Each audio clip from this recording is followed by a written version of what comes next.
Mayor-elect Katie Wilson has hit the ground running. She made her first speech to the people of Seattle after Mayor Harrell conceded yesterday and attended a union rally supporting Starbucks baristas. With about a month before she takes office, we're taking a closer look at who may be on her transition team. Fox 13's Alejandra Guzman joining us in studio. So why the transition team? Why is that so important?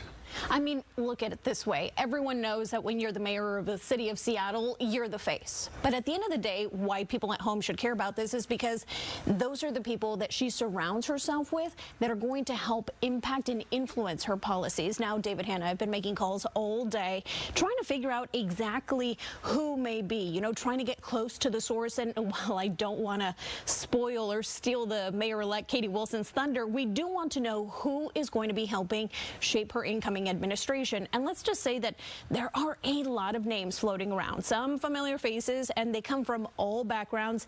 And in the search for answers, well, I came across one name some of you may recognize, Dr. Amy Barden. She's the chief of what's known as the CARE team. The CARE team is a group of social workers who collaborate with Seattle police officers to respond to mental health crisis calls.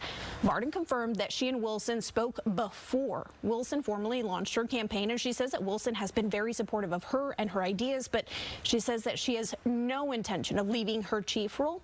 And when it comes to transition teams, as I was saying, David, I mean, mayors usually look for a diverse mix, people with experience in city government, finance, social services, business leaders, and labor unions, and of course some community advocates.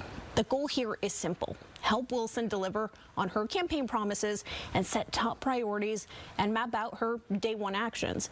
I sat down with political analyst Sandeep Kaushik to get his take.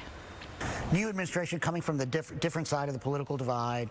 There's lots of names out there that are getting thrown around, but and I think she's going to have to make some decisions about, does she want to go in a more ideological direction, a more kind of like, two-fisted progressive direction? Does she want to go in a more pragmatic direction? Does she bring in some people that maybe aren't from the sort of activist world she's from, but have long-standing city hall understanding of the bureaucracy and that kind of thing? Now, outgoing Mayor Bruce Harrell has said that he does want a very smooth transition. His chief of staff has actually met with the mayor-elect and a few key players of her transition team. That was today, earlier, to lay the foundation.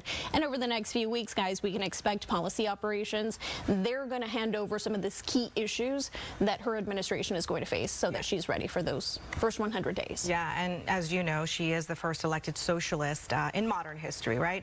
And yesterday you were there, Ali, as she was kind of talking about her policies and kind of the priorities that she wants. She talked about free summer care for kindergarten through 8th grade. Right. She talked about social housing. There's a lot of things she wants, and the question is, how do you pay for that with a budget deficit coming? And that's why I think, the question of the transition team is important, right? That you have experienced people around her?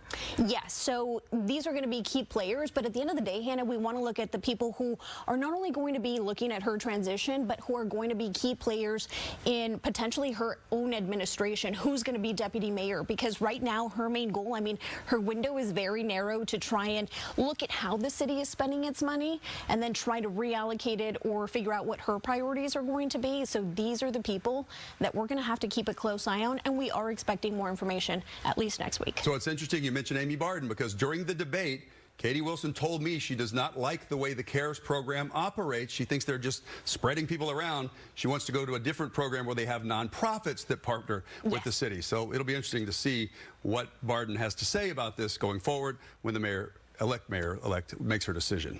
So we'll follow it. All right, thank you. Thank you.